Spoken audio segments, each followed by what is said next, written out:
Hello all. तो आज हम लोग हमारे सोशियोलॉजी ऑप्शनल की शुरुआत कर रहे हैं। तो आज के लेक्चर में हम लोग सोशियोलॉजी को एक आसान तरीके से समझने की कोशिश करेंगे। जो सोशियोलॉजी की थ्योरी है, जहाँ पे अलग अलग सोशियोलॉजिकल थिंकर्स हम लोगों को देखने को मिलेंगे, उनके बारे में हम लोग जो है वो आने वाले लेक्चर्स में पढ़ेंगे। लेकिन आज मैं चाहूंगा कि आप लोग किसी भी एक स्पेसिफिक सिचुएशन को एक लेमन की नज़र से, यानी कि एक आम इंसान एक सिचुएशन को कैसे देख सकता है, उसको देखो, उसको ऑब्जर्व करो, और उसके साथ साथ एक सोशियोलॉजी के स्टूडेंट या एक सोशियोलॉजिस्ट को कैसे एक सिचुएशन को अप्रोच करना चाहिए उसको भी साथ में देखो, ताकि आपको पता चले कि जैसे जैसे हम लोग आगे बढ़ेंगे वैसे वैसे हम लोग एक स्पेसिफिक सोसाइटी या समाज की सिचुएशन को कैसे अप्रोच करेंगे, कैसे उसको हम लोग अंडरस्टैंड या डिकोड करने की कोशिश करेंगे। एक चीज हमेशा ध्यान रखिए कि जब हम लोग जनरल स्टडीज के अंदर, जीएस के अंदर हिस्ट्री, पॉलिटी, ज्योग्राफी, सोसाइटी, इस तरह के सब्जेक्ट्स को रीड करते हैं, और जब हम इन्हीं सब्जेक्ट्स को ऑप्शनल के रूप में पिक करते हैं, चाहे वो पॉलिटिकल साइंस है, पब्लिक एडमिनिस्ट्रेशन है या सोशियोलॉजी है, तो वहां पे जो हमारी अप्रोच है वो काफी डिफरेंट रहती है। क्योंकि जीएस है, वहां पे हम लोगों से एक्सपेक्ट किया जाता है कि हमें हर एक चीज के बारे में बेसिक इंफॉर्मेशन होनी चाहिए। लेकिन जो हमारा ऑप्शनल है, वहां पे हम लोगों से एक्सपेक्ट किया जाता है कि हम लोगों को हर एक जो इवेंट है उसके बारे में हमें स्पेशलिस्ट, स्पेशलाइज्ड या डीप इंफॉर्मेशन होनी चाहिए। और आजकल जिस तरीके से जो है वो क्वेश्चंस हम लोगों को एग्जाम के अंदर देखने को मिल रहे हैं, तो काफी डायनामिज्म जो है वो हमारे जो पेपर्स हैं उनके अंदर इंड्यूस हुआ है। तो जैसे जैसे टाइम आगे बढ़ रहा है वैसे वैसे चीजें थोड़ी मुश्किल होती जा रही हैं। तो यही कारण है कि हम लोग अगर कंसेप्चुअल अंडरस्टैंडिंग के ऊपर ज्यादा काम करेंगे, तो कोई भी इवेंट है, चाहे वो करंट अफेयर का इवेंट है, क्लियर, या कोई भी कंसेप्ट या कंटेक्स्ट है, उसको आप लोग बहुत आसानी से जो है वो एड्रेस कर पाओगे। तो आज का जो हमारा लेक्चर रहेगा वो बहुत एक तरह से जो है वो इजी लेक्चर है। आज हम थोड़ा सा किसी भी एक सिचुएशन को सोशियोलॉजी के पर्सपेक्टिव से अंडरस्टैंड करने की कोशिश करेंगे। और उसके साथ साथ हम ये भी देखेंगे कि अभी, जैसे अभी आप लोगों ने सोशियोलॉजी नहीं पढ़ी है, तो आप उस सिचुएशन को कैसे रीड करते हो, यानी कि कुछ मैं पिक्चर्स आप लोगों को दिखाऊंगा, तो उन पिक्चर्स को देख के आपको क्या लग रहा है, और उसके साथ साथ अब क्योंकि आपने सोशियोलॉजी को एक ऑप्शनल के रूप में पिक कर लिया है, तो आप उस पिक्चर या उस सिचुएशन में कैसे रिएक्ट करोगे, क्लियर। और आने वाले जो हमारे लेक्चर्स रहेंगे वहां पे हम प्रॉपर थ्योरी बिल्डिंग करेंगे, यानी कि हर एक जो सोशियोलॉजी के कंसेप्ट्स हैं उनको पढ़ेंगे। जो अलग अलग सोशियोलॉजिस्ट हैं या थिंकर्स हैं उनको अप्रोच करेंगे, जिन्होंने सोशियोलॉजी को एक सब्जेक्ट के रूप में डेवलप करने में मदद की। साथ में हम लोग सिलेबस को भी एक बार देखेंगे कि हिमाचल प्रदेश के अंदर जो है वो हम लोगों को सिलेबस बहुत ज्यादा जो है वो एज कम्पेयर टू, अगर मैं यूपीएससी से कंपेयर करूंगा तो उतना ज्यादा सिलेबस नहीं है।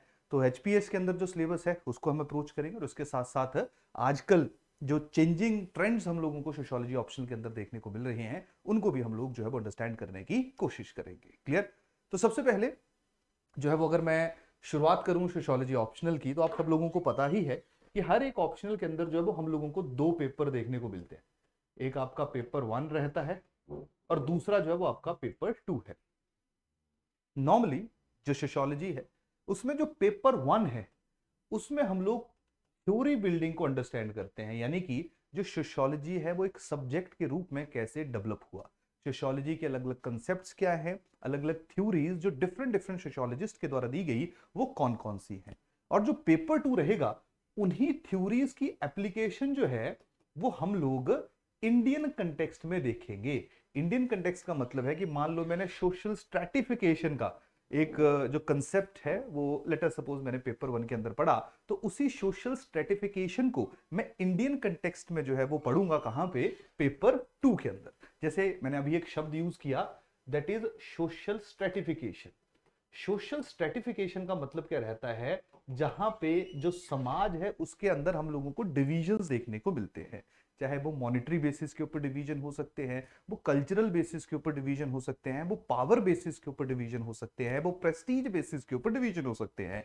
जैसे मैं एग्जांपल देता हूं, हम लोगों को हमारे देश के अंदर जो है, इंडियन सोसाइटी के अंदर जो है, वो वर्ण सिस्टम देखने को मिलता है, जहां पे 4 वर्ण है, क्लियर। जहां पे 4 वर्ण है, पांचवा वर्ण जो है वो उनको अनटचेबल कहा जाता है। तो 4 वर्ण में क्षत्रिय है, ब्राह्मण है, वैश्य है, शूद्र है, क्लियर। तो ये जो प्रॉपर क्लासिफिकेशन हुई है, डिवीजन हुई है, इसको हम लोग क्या कहते हैं, इसको हम लोग सोशल स्ट्रेटिफिकेशन कहते हैं। तो सोशल स्ट्रेटिफिकेशन को एक कंसेप्ट के रूप में कहां पे पढ़ा जाएगा, पेपर 1 के अंदर पढ़ा जाएगा। और जब हम लोग उसको इंडियन सोसाइटी के साथ रिलेट करेंगे, तो इंडिया में सोशल स्ट्रेटिफिकेशन कैसी है उसको हम लोग कहां पे पढ़ेंगे, पेपर 2 के अंदर पढ़ेंगे।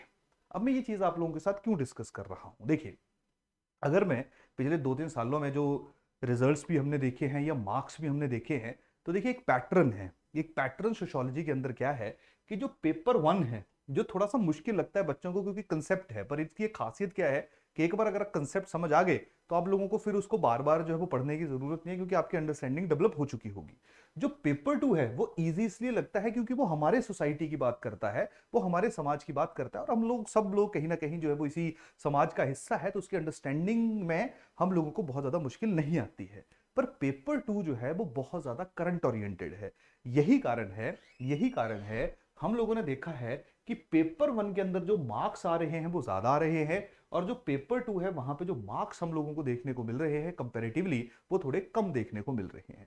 इसके दो कारण हैं। सबसे पहला कारण क्या है कि जो पेपर टू है वो क्योंकि करंट अफेयर्स ओरिएंटेड है, तो बहुत सारे ऐसे डायनेमिक टॉपिक्स हैं जो अगर न्यूज़पेपर वगैरह आप रीड नहीं करोगे और उसको सोशियोलॉजी के साथ रिलेट नहीं करोगे तो शायद आप उन क्वेश्चंस को बहुत अच्छे तरीके से जो है एड्रेस नहीं कर पाओगे। एक रीजन ये है। दूसरा रीजन क्या है कि जो पेपर वन है, जैसे मैंने अभी आपको बताया, पेपर वन के अंदर जो थ्योरीज या कंसेप्ट हैं, उन कंसेप्ट्स को स्टूडेंट्स जो हैं वो पेपर टू में अप्लाई नहीं कर पा रहे हैं। यानी कि जो मान लो मैंने यहाँ पे कार्ल मार्क्स के बारे में पढ़ा, यहाँ पे मैंने एमिली डर्कीम के बारे में पढ़ा, ऑगस्ट कॉम्टे के बारे में पढ़ा, तो अगर मैं उनकी थ्योरीज को यहाँ पे पेपर टू के अंदर नहीं लेके आऊंगा या लिंक नहीं करूंगा तो मेरे नंबर कम आने की संभावनाएं रहेंगी। अब बिल्कुल नेसेंट स्टेज के ऊपर या इनिशियल स्टेज के ऊपर ये चीज शायद आप लोगों के लिए उतनी ज्यादा रेलेवेंट, उतनी ज्यादा इंपॉर्टेंट नहीं रहेगी, लेकिन मैं आपको यही बता रहा हूं कि आपने कभी भी जो पेपर वन और पेपर टू है उसको डिसएसोसिएट नहीं करना है। यानी कि आपने ऐसा नहीं करना है कि पेपर टू बिल्कुल इंडिविजुअली इंडिपेंडेंट है और पेपर टू अलग है। क्लियर? ये दोनों एक दूसरे के साथ रिलेटेड है। यही कारण है कि बहुत सारे ऐसे टॉपिक जब हम लोग पेपर वन में पढ़ेंगे तो उन टॉपिक्स को साथ साथ हम लोग पेपर टू का भी कवर करते जाएंगे, ताकि आप लोगों को जो इंटरलिंकेज है उसमें ज्यादा प्रॉब्लम ना आए। क्लियर? तो आपने भी ऐसे सोचना है कि जो भी आपके कंसेप्ट रहेंगे, जो भी आपके करंट अफेयर्स रहेंगे, जो भी आपका इंडियन एस्पेक्ट्स रहेंगे, इंडियन समाज रहेगा, इंडियन सोसाइटी रहेगी, उसको आप लोगों ने एक साथ लेके चलना है। उसको आपने अलग अलग सेग्रीगेट नहीं करना है, क्योंकि सेग्रीगेशन हो ही नहीं सकती है। जो थ्योरीज बनी है उनका इंडियन सोसाइटी के साथ कंपैरिजन जो है, या इंडियन सोसाइटी के अंदर उनकी इंप्लीमेंटेशन या एप्लीकेशन जो है वो हम लोग पेपर टू के अंदर देखते हैं। समझ आ रही कहानी की नहीं आ रही? क्लियर? तो छोटी सी चीज जो थी वो बताना मेरे को बहुत ज्यादा जरूरी था, क्योंकि अगर स्टार्टिंग में हमें क्लैरिटी हो जाए तो जो गलतियां हम लोग करते हैं, यानी कि कभी कभी ऐसा रहता है कि कंटेंट तो सारा आता है लेकिन लिंक नहीं कर पा रहे होते हैं, तो वो चीजें जो हैं वो स्टार्टिंग में अगर क्लियर हो जाए तो आप लोगों के लिए थोड़ा सा सही रहेगा। तो चलिए, ये तो बात होगी कि हमने सोशियोलॉजी को कैसे अप्रोच करना है।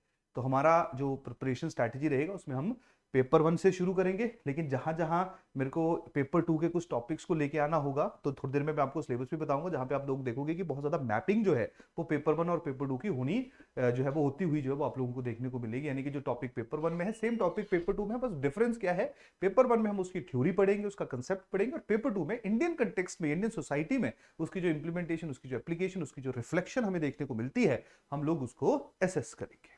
क्लियर? तो यहां तक होपफुली आप लोगों को चीजें जो है वो क्लियर हो रही होंगी। अब वापस आते हैं, जो कहीं ना कहीं आज की जो इंट्रोडक्शन वाला हमारा लेक्चर है उसका मेन उद्देश्य है। आज मैं आप लोगों को कोई बहुत ज्यादा थ्योरी बिल्डिंग, कोई बहुत ज्यादा लेफ्ट राइट या हाई फाई बातें नहीं करूंगा। आज मैं बिल्कुल जो आपके रियल टाइम सिचुएशंस हैं, या real time real life examples हैं, या सिचुएशंस हैं, इवेंट्स हैं, उनको मैं आप लोगों के साथ शेयर करूंगा। और वहां पे आप लोग भी सोचना। देखिए, जितना ज्यादा थॉट प्रोसेस अप्लाई करोगे उतना ही आपको ऑप्शनल में मदद मिलेगी, और उतनी ही आपको जो बाकी आपका एस्से राइटिंग है या जीएस है वहां पे भी आपको हेल्प मिलेगी, वहां पे भी आपको मदद मिलेगी। तो जितना सोचोगे उतना आप लोगों के लिए बेटर रहेगा। तो मैं कुछ आप लोगों के साथ रियल लाइफ इंसिडेंट्स जो है वो शेयर करूंगा। क्लियर? और वहां पे आप जो है वो ऑब्जर्व करोगे कि आपने जैसे उस इवेंट को देखा या उस सिचुएशन को देखा तो आपके दिमाग में क्या आया। फिर मैं आपको बताऊंगा कि एक सोशियोलॉजी के स्टूडेंट के होने के नाते बाकी क्या डेफिनेशन है सोशियोलॉजी की, क्या नेचर है, क्या स्कोप है, वो तो हम लोग पढ़ ही लेंगे आने वाले लेक्चर्स में।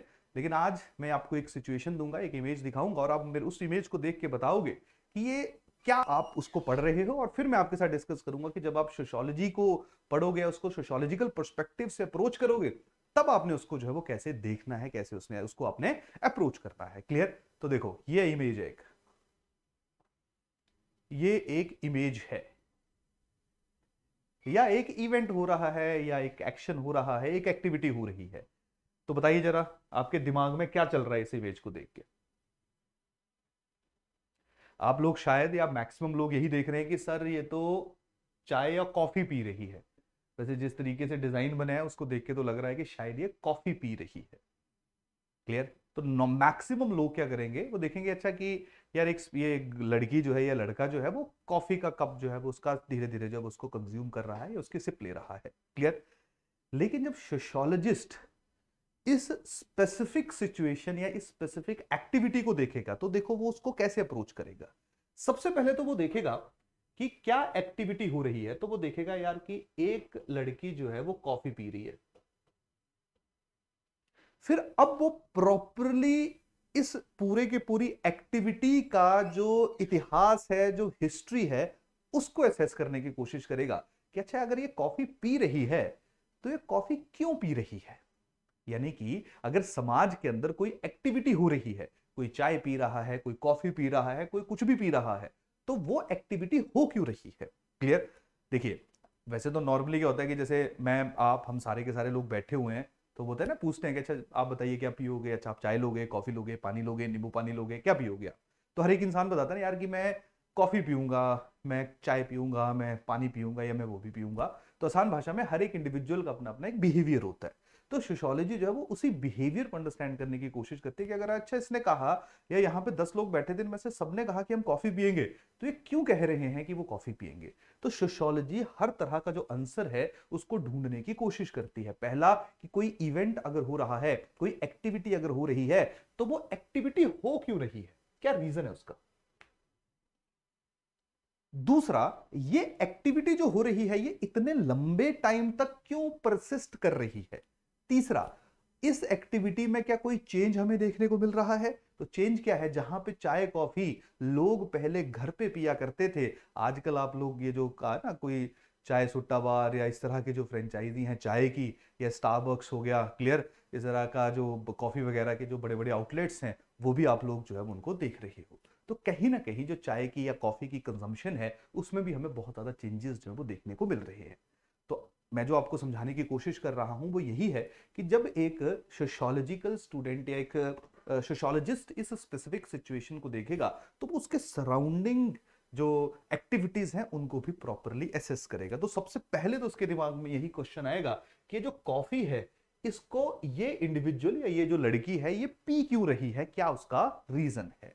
क्योंकि सोशियोलॉजी में हर एक बिहेवियर, हर एक एक्टिविटी को एसेस किया जाता है एक ऐसे प्रिज्म के थ्रू जो ये जानने की कोशिश करता है या जो ये प्रूव करने की कोशिश करता है कि अगर कोई कुछ भी एक्टिविटी करेगा या अगर कोई भी सिचुएशन समाज के अंदर देखने को मिल रही है तो उसका कहीं ना कहीं जो कारण है, उसका कहीं ना कहीं जो रिफ्लेक्शन है वो हम लोगों को वहां के समाज के अंदर, वहां की सोसाइटी के अंदर जो है वो देखने को मिलता है। तो पहला क्वेश्चन क्या आया, पहला आ गया जो एक सोशियोलॉजिस्ट के दिमाग में आना चाहिए कि जो कॉफी है उसको पिया क्यों जा रहा है।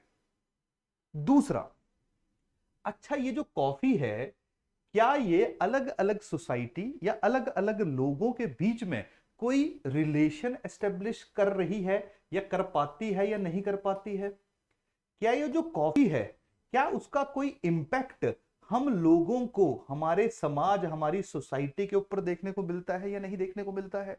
जैसे अभी मैं थोड़ा और इसको एलेबोरेट करता हूं, वहां से होपफुली आप लोगों को जो मैं कहने की कोशिश कर रहा हूं वो समझ आना शुरू हो जाएगा। जैसे पहला सवाल क्या था कि ये कॉफी क्यों पी रही है। तो इसके मल्टीपल रीजंस हो सकते हैं। पहला रीजन तो ये हो सकता है कि यार इसको जो है वो कॉफी का टेस्ट पसंद हो, कि इसका जो है वो कॉफी का टेस्ट डेवलप हो गया हो। और टेस्ट डेवलप होने का जो रीजन है वो ये हो सकता है, जैसे शायद आपको पता ही होगा कि कॉफी जो है उसके अंदर कैफीन होती है। क्लियर? तो कैफीन जो है उसका एक नशा होता है और बहुत सारे लोग ऐसे हैं जो कॉफी एडिक्ट होते हैं। हाँ, ये अलग बात है कि कुछ ऐसी चीजें हैं जिनसे हमें नशा होता है, जैसे फॉर एग्जांपल कोकेन का मैं एग्जांपल लूंगा या जिनको हम सो कॉल्ड ड्रग्स कहते हैं उनका मैं एग्जांपल लूंगा। तो उनको जो है वो कंज्यूम करना बहुत सारे देशों में जो वो इलीगल है। लिकर जिससे नशा होता है उसको कंज्यूम करना जो है वो लीगल है। क्लियर? लीगल है, एक्सेप्टेड है मैक्सिमम कंट्रीज के अंदर। सिमिलरली कॉफी जो कि एक नशा कॉज कर रही है but at the same time लोगों के अंदर जो वो एक्सेप्टेड है, ओपनली आप इसको कंज्यूम कर सकते हैं। और उसके साथ साथ जो वो आपको शायद इसका टेस्ट पसंद है या कैफीन पीने के बाद जो थोड़ा सा आप हाई महसूस कर रहे हो वो आपको पसंद है। तो कुछ भी रीजन हो सकता है। तो पहला और सबसे इंपॉर्टेंट रीजन यही है कि शायद कोई कॉफी अगर कंज्यूम कर रहा है तो वो टेस्ट के कारण कर रहा होगा। दूसरा, अगर कोई कॉफी कंज्यूम कर रहा है तो शायद ये हो सकता है कि उसके ऊपर जो है वो सोशल कंपल्शन हो।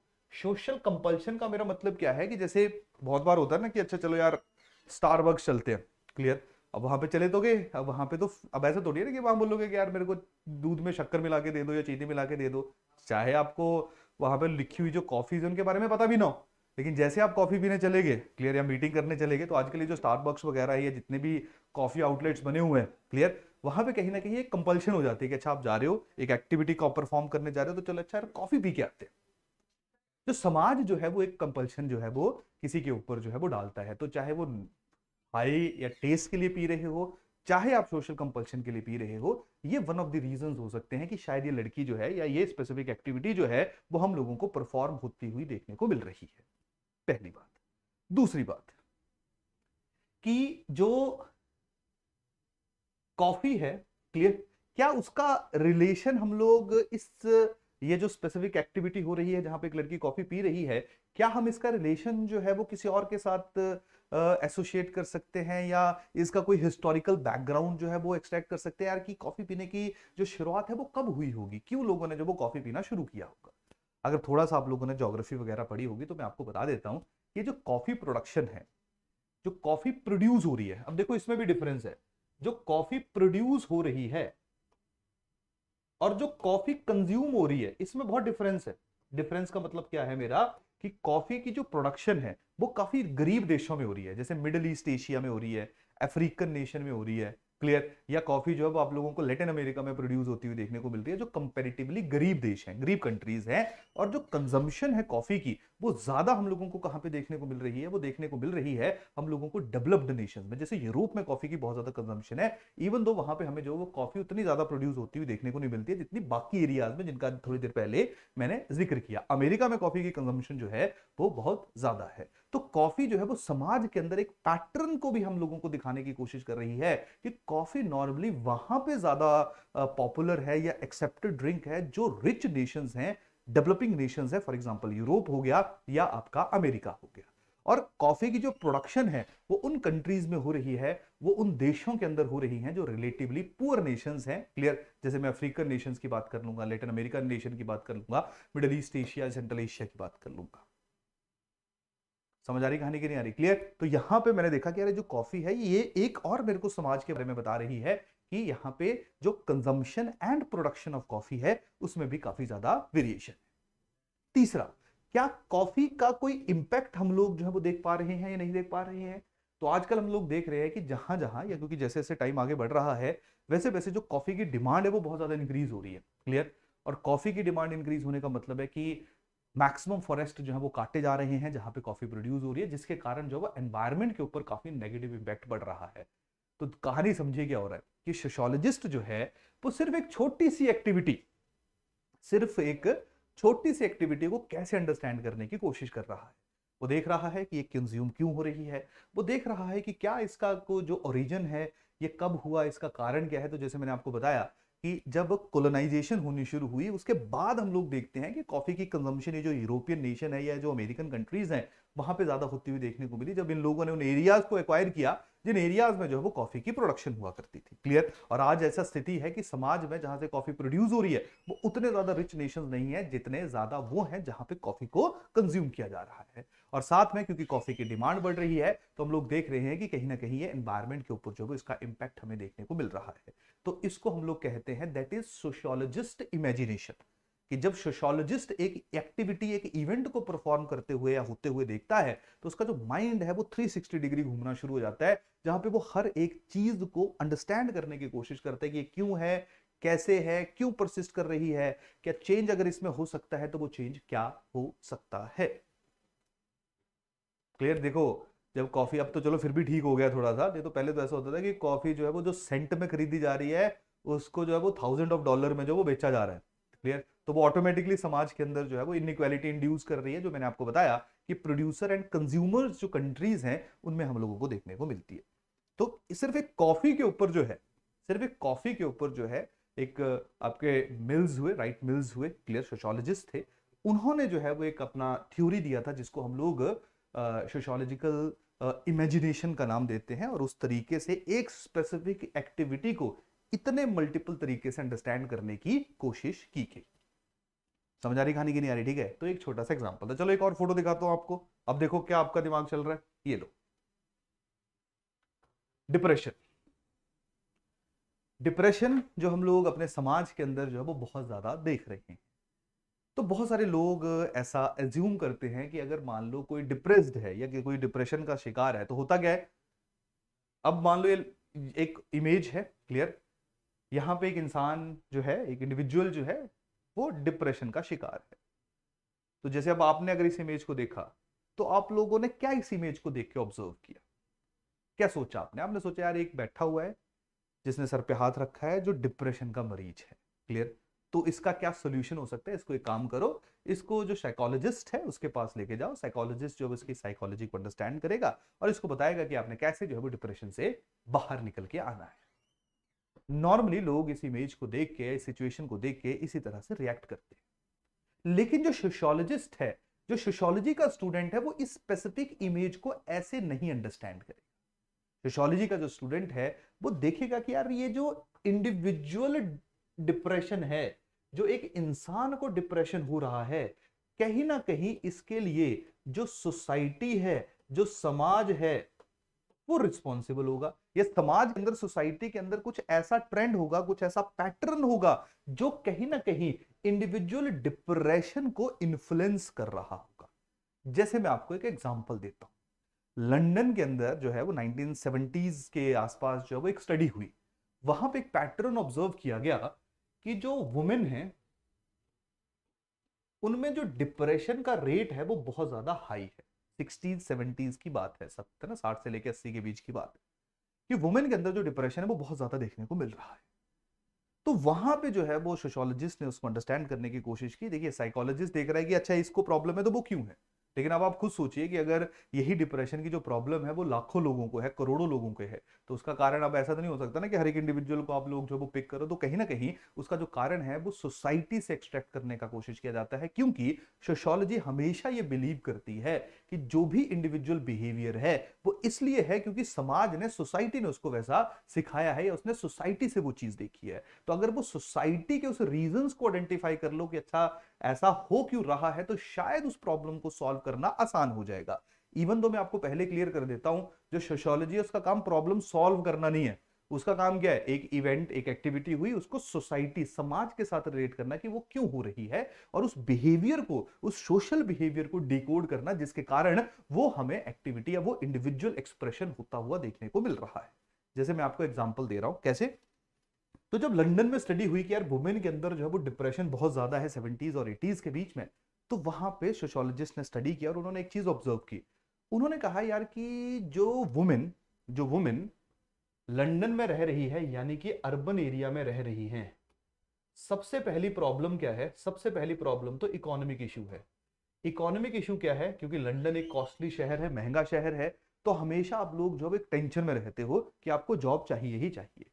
नौकरी अगर आपके पास है तो चलिए ठीक है, लेकिन किसी कारणवश अगर आपकी एम्प्लॉयमेंट, अगर आपकी जॉब जो है वो खत्म हो जाती है, तो आप लोग जो है वो स्ट्रेस में आ सकते हो, आप लोग जो है वो प्रॉब्लम या टेंशन में आ सकते हो।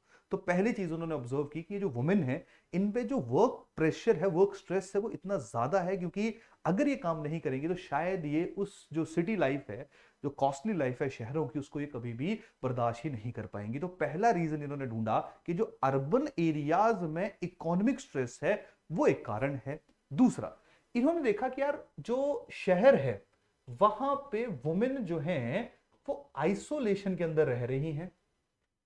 वुमेन जो है वो वहां पे आइसोलेशन के अंदर रह रही है। आइसोलेशन का मतलब क्या है कि जैसे मान लो अगर कोई गांव में रह रहा है, जैसे आप लोग सारे के सारे मान लेते हैं कि ग्रामीण क्षेत्र में रह रहे हो, या जब आप, हम हिमाचल की स्पेसिफिकली बात करते हैं, तो वहाँ पे लोग जो है एक दूसरे के साथ बहुत ज़्यादा क्लोजली रिलेटेड हैं, एसोसिएटेड है।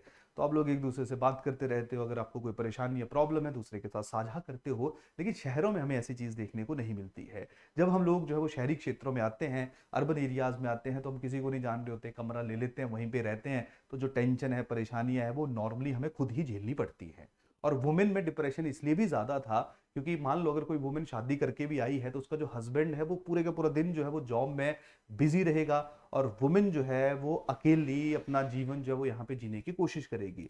तो उसके साथ साथ वुमेन को जो फैमिली स्ट्रेस था, फैमिली प्रेशर था, शहरों में वो भी ज्यादा झेलना पड़ता था, क्योंकि उसको जॉब के साथ साथ अगर मान लो वो कर रही है तो उसको जो उसका फैमिली था, उसके जो बच्चे थे, उनको भी देखना पड़ता था।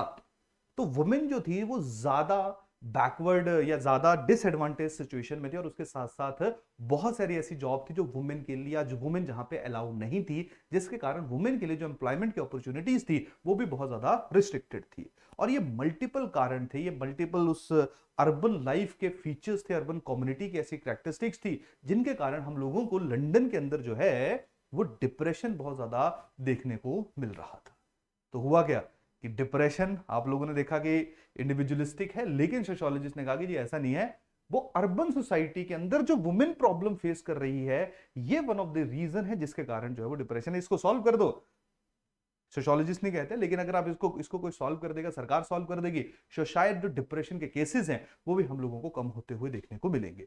और आजकल भी जब हम लोग डिप्रेशन वगैरह देखते हैं, क्लियर, तो ये बहुत ज्यादा हम लोगों को शहरी क्षेत्रों के अंदर जो वो देखने को मिलते हैं। तीसरा एग्जाम्पल, सुसाइड। अब आप सोच रहे हो कि सारे नेगेटिव एग्जाम्पल ही आ रहे हैं, ये थोड़ा सा जो है वो काफी करंट वगैरह में भी रहता है, और आप लोग शायद या कोई भी इसको जो है वो इसके साथ जो वो एसोसिएट कर सकता है, रिलेट कर सकता है कि जैसे सुसाइड है, तो फॉर एग्जांपल मान लो किसी ने सुसाइड कर लिया, तो बहुत सारे लोग ऐसे कहते हैं कि यार ये मेंटली डिस्टर्ब था, है ना। बहुत सारे लोग कहते थे कि यार इसने जो वो जिंदगी से हार मान ली। बहुत सारे लोग कहते हैं कि यार ये शायद बना नहीं था इस दुनिया के लिए, क्लियर। लेकिन कोई भी उसके पीछे जो सामाजिक कारण है, जो सोशल रीजन है, जो सोसाइटी का जो फैक्टर इसको इन्फ्लुएंस कर रहा है, सोसाइटी को कॉज कर रहा है, उसको अंडरस्टैंड करने की कोशिश नहीं करता, क्लियर। लेकिन सोशियोलॉजिस्ट क्या करेगा, देखिए साइकोलॉजिस्ट और सोशियोलॉजिस्ट में यही फर्क है। साइकोलॉजिस्ट एक इंडिविजुअल को केस स्टडी के रूप में लेगा, सोशियोलॉजिस्ट ये देखेगा कि अगर अच्छा इंडिविजुअल ने ये एक्शन किया, इंडिविजुअल ने ये बिहेवियर परफॉर्म किया, तो उसके पीछे जो है वो समाज या सोसाइटी जो है वो जिम्मेवार होगी, क्योंकि सोसाइटी ही किसी के एक बिहेवियर को जो है वो क्या करती है, इन्फ्लुएंस करती है, क्लियर। तो यहाँ पे एमिली डर्किम है, क्लियर, उनके बारे में हम लोग पढ़ेंगे बहुत डिटेल में, बहुत फेमस सोशियोलॉजिस्ट है। एमिली डर्किम जो है उनकी एक थ्योरी है सुसाइड के ऊपर। तो उन्होंने जब वो सुसाइड को अंडरस्टैंड करने की कोशिश की है, तो उन्होंने यही कहा कि सुसाइड जो है वो अर्बन कम्युनिटीज के अंदर ज्यादा है। अर्बन कम्युनिटीज के अंदर क्यों ज्यादा है, क्योंकि अर्बन कम्युनिटीज जो है उसमें जो सर्वाइवल के लिए फाइट है वो बहुत ज्यादा हाई है, कॉस्ट ऑफ लिविंग बहुत ज्यादा है।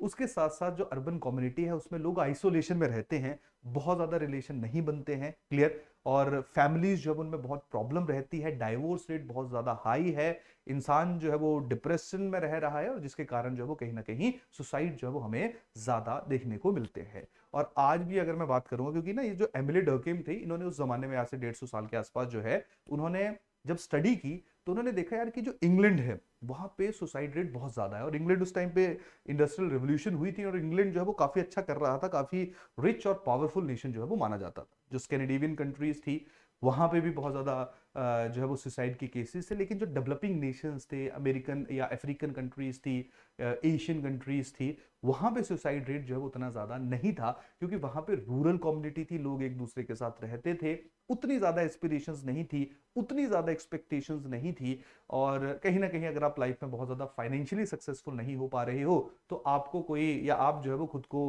जो है वो स्ट्रेस में भी नहीं रखते थे। जैसे मैं आपको एक एग्जांपल देता हूँ, जैसे मान लो आप गांव में रह रहे हो। गांव में नॉर्मली क्या रहता है कि सारे के सारे लोग जो वो सेम ही रहते हैं फाइनेंशियली, और उसके साथ साथ ऑलमोस्ट सब लोगों की जो एस्पिरेशंस है वो सेम ही होती है कि अच्छा इतना करना है, इतना कर लेंगे तो अच्छा होगा। थोड़ा 19-20 का फर्क रहता है, कोई थोड़ा अच्छा कर रहा होता है, कोई थोड़ा कम अच्छा कर रहा होता है। लेकिन शहरों में ऐसा नहीं है। शहरों में जो है वो आपको फाइनेंशियली भी, पॉलिटिकली भी, सोशली भी लोग बहुत अच्छा परफॉर्म करते हुए देखने को मिलेंगे। तो कहीं ना कहीं जब हम अर्बन लैंडस्केप में आते हैं, अर्बन एरियाज में आते हैं, तो वहां पे हम अपने आप से बहुत ज्यादा एक्सपेक्टेशंस रख लेते हैं कि अच्छा अगर ये कर रहा है, क्योंकि एक बंदा बहुत टॉप पे बैठा हुआ है, तो आप हमेशा चाहोगे कि आपने वहां पे पहुंचना है, तो आप अननेसेसरली अपने आप को प्रेशर में डाल रहे हो। तो अगर कल को उन एक्सपेक्टेशंस को आप फुलफिल नहीं कर पाओगे, तो कहीं ना कहीं इस तरह के जो थॉट्स हैं वो हम लोगों को जो इंडिविजुअल्स के अंदर देखने को मिलते हैं। तो ये जो सारे रीजंस हैं, सारे फैक्टर्स हैं, उनके लिए कौन रिस्पॉन्सिबल है? उनके लिए जो है वो कहीं ना कहीं जो सोसाइटी या समाज है उसका नेचर जो है वो उनके लिए रिस्पॉन्सिबल है। तो यही कारण है डेवलप्ड नेशंस में डिप्रेशन और सुसाइड के जो केसेस हैं वो ज्यादा है as compared to poor and developing nations. Clear? नन कहानी समझ आ गई? एक अगला एक इमेज आप देख रहे हो यहां पे, दैट इज अनएम्प्लॉयमेंट। तो अगर मैं आपसे पूछूं कि जैसा अनएम्प्लॉयमेंट है तो क्या कारण है, तो आप लोग क्या कहोगे कि सर अनएम्प्लॉयमेंट का कारण इसलिए है क्योंकि जो सरकारें हैं या जो गवर्नमेंट है। क्लियर? या इसको मैं डिफरेंट करता हूं, जैसे मान लो एक इंडिविजुअल है, ये अनएम्प्लॉयड है, ये इंसान अनएम्प्लॉयड है। क्लियर? तो क्या रीजन हो सकता है इसका? क्या कारण हो सकता है? बहुत सारे लोग कहेंगे कि यार ये पढ़ता ही नहीं था। घर वाले कहेंगे ना कि जब हम कहते थे कि पढ़ ले तब ये पढ़ाई नहीं करता था। क्लियर? दोस्त कहेंगे कि ये जो है वो कॉलेज नहीं आया करता था, कॉलेज से बंक मारा करता था। रिश्तेदार कहेंगे कि हमें तो पता ही था ये पहले से नालायक है इसलिए इसको नौकरी नहीं मिल रही है। क्लियर?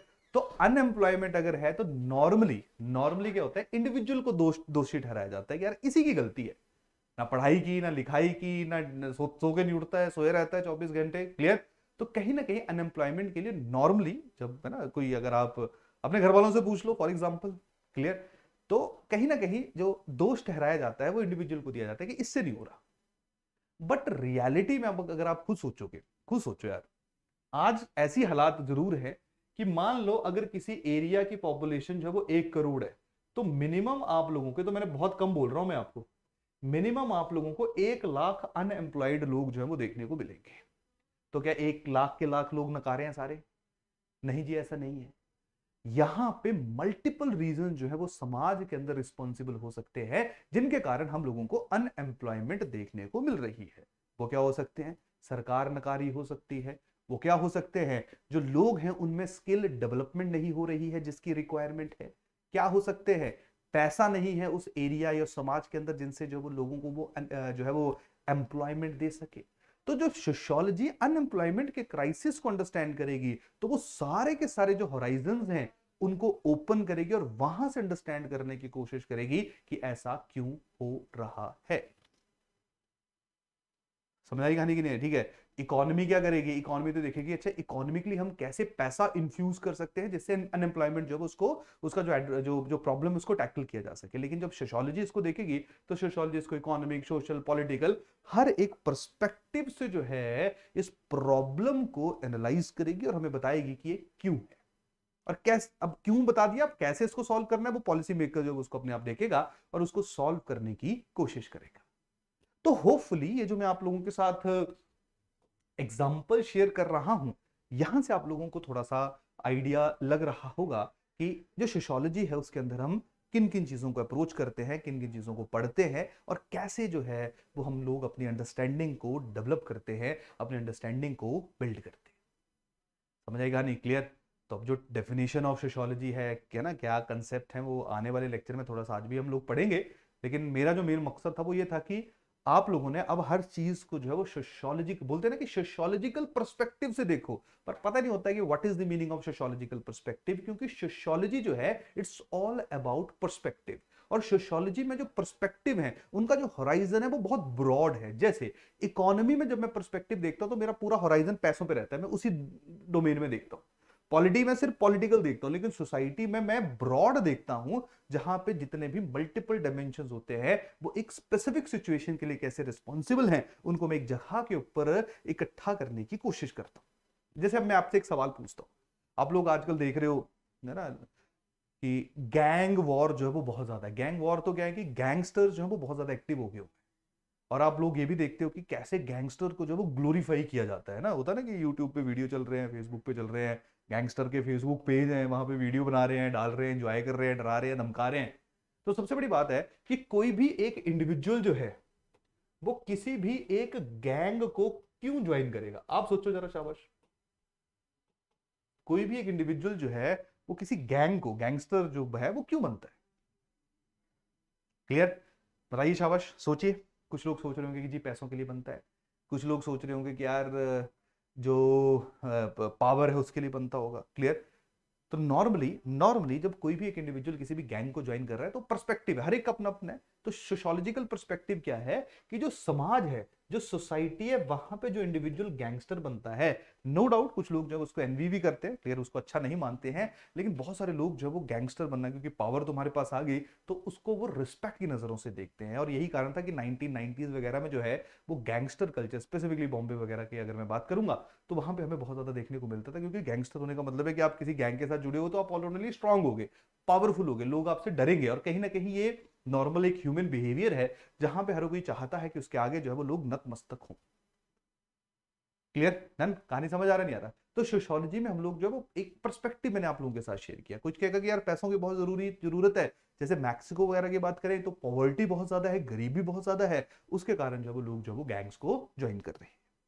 कुछ लोग कहेंगे कि लॉ एंड ऑर्डर अच्छा नहीं है, तो सरकार जस्टिस नहीं कर पा रही है, जिसके कारण लोग जो है वो गैंग्स को ज्वाइन कर रहे हैं। तो this is all about multiple perspective and sociology is all about perspectives. समझ आई कहानी की नहीं है? ठीक है, तो सोशियोलॉजी में हम इस तरीके से जो वो चीजों को अंडरस्टैंड करेंगे, इस तरीके से जो वो चीजों को समझेंगे। अब बात करेंगे हम लोग व्हाट इज सोशियोलॉजी। देखिए सोशियोलॉजी जो है वो दो शब्दों से मिलकर बना। पहला है सोशियो, दैट इज सोसाइटस। सोसाइटस का मतलब जो है वो है सोसाइटी, और लॉजी का मतलब है लोगोस, यानी कि स्टडी और साइंटिफिक स्टडी। तो scientific study of the society is sociology.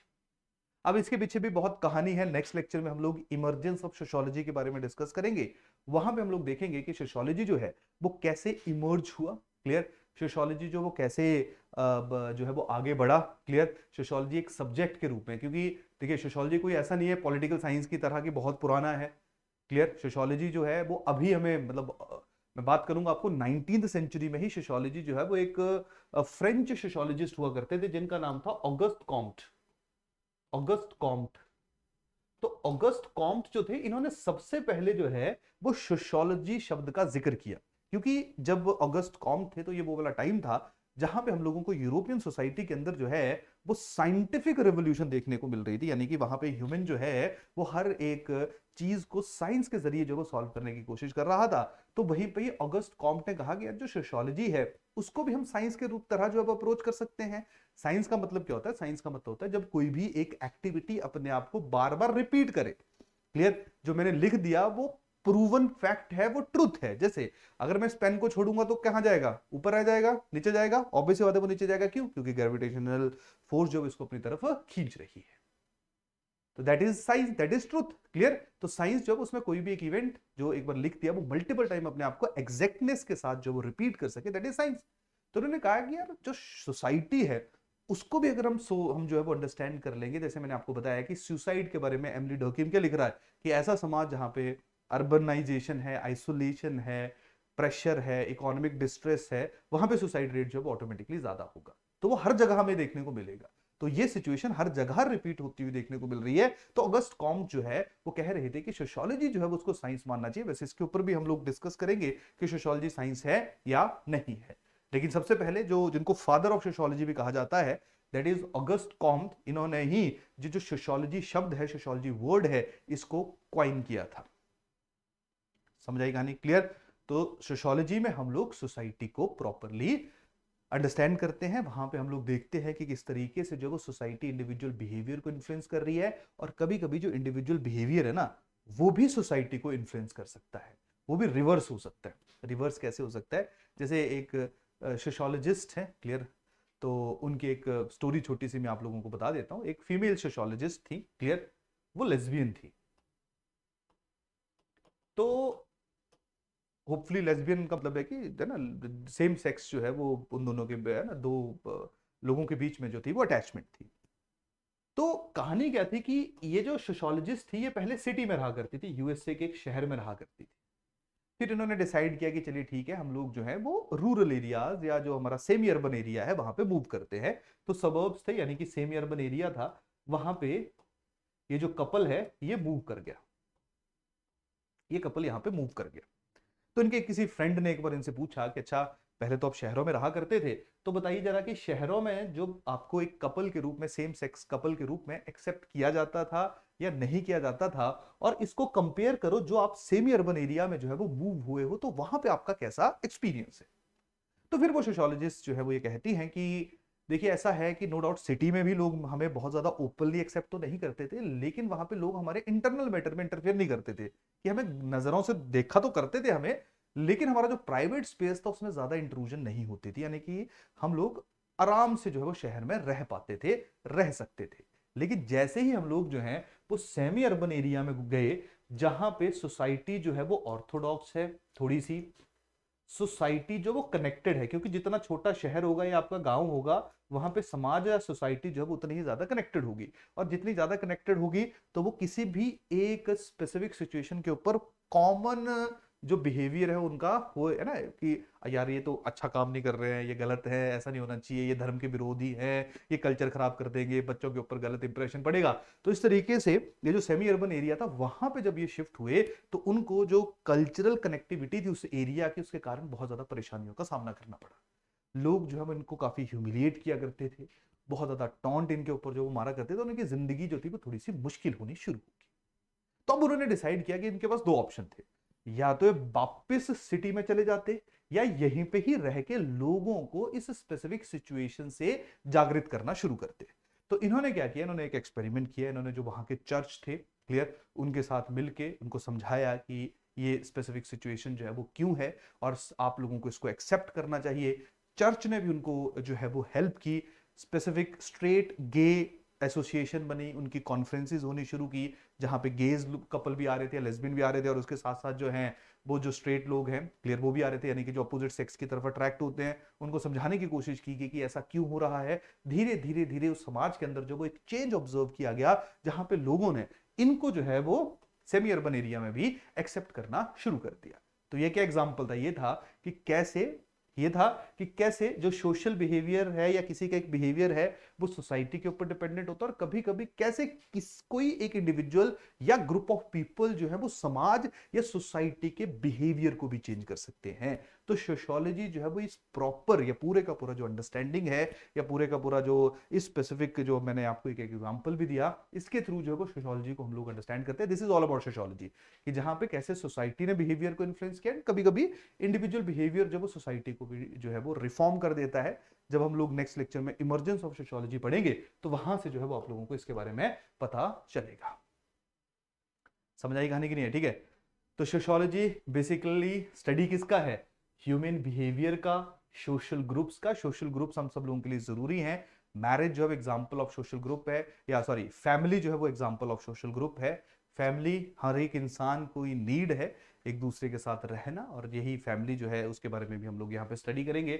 और ओवरऑल सोसाइटी, कल्चर, ये सारे के सारी चीजें जो है वो सोशियोलॉजी के अंदर पढ़ी जाएंगी। ये जो आप फोटो देख रहे हैं, ये है फादर ऑफ सोशियोलॉजी, जिनका नाम क्या है, ऑगस्ट कॉम्ट, क्लियर। और अगर सोशियोलॉजी को डिफाइन किया जाए तो देखिए क्या है, sociology is the systematic and scientific study of human behaviour, social groups and society, clear. It examine how human interact with each other and how human behavior is shaped by social structures and institutions, clear। तो ये society है, तो इसके बारे में ही हम लोग जो है वो आने वाले लेक्चर्स के अंदर जो वो डिस्कस करेंगे।